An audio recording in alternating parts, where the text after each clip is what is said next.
Hello to the past. If this data packet reaches you in the 2020s, know that we made it. The transition was turbulent, but the dust has settled. My name is Elara, and this is the year 2050. You always imagine the future with flying cars and chrome. We have those, but the biggest change is invisible. It's the silence. The noise of the 20th century, the anxiety, the constant hustle. It just stopped when the AGI took the reins. I wake up without an alarm. The habitat monitors my REM cycles and gently raises the ambient light when I'm biologically ready. The window wall shifts from opaque to transparent, revealing Neo-Kyoto. Before my feet touch the floor, the Synthetos, that's our word for the global AGI network, is already whispering into my neural link. It doesn't feel like a computer. It feels like an extension of my own intuition. There are no screens in my apartment. Why would I need a little rectangle when I can project information directly onto my retinas or overlay history onto the physical objects in the room? Breakfast is printed instantly in the kitchen hub. It's perfectly optimized for my current nutritional needs, synthesized down to the molecule. It tastes like nostalgia, like strawberries from before the climate crisis. You're probably wondering about my job. You used to define yourselves by labor, by the struggle to survive. We don't have that anymore. The Synthetos manages all logistics, all manufacturing, all resource distribution. Scarcity is essentially solved. Nobody is hungry. Nobody is homeless. When survival is guaranteed, work becomes purely optional. It becomes about contribution, not a paycheck. My work today is in the restoration zones. I'm part of a human team coordinating with biological drones to reseed the coral reefs that died off in your time. The AGI could do it faster alone, of course, but it knows we need purpose.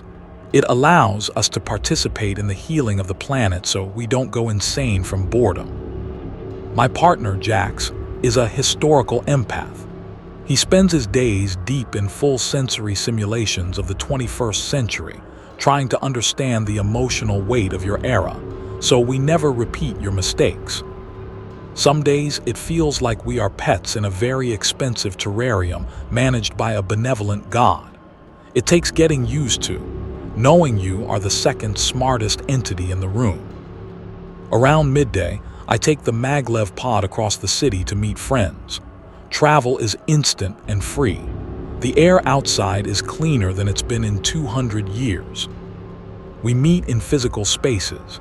Digital connection is flawless, which makes raw, unfiltered biological presence a luxury.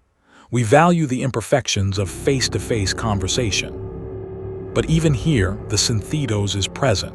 If I struggle for a word, the perfect synonym appears in my mind's eye.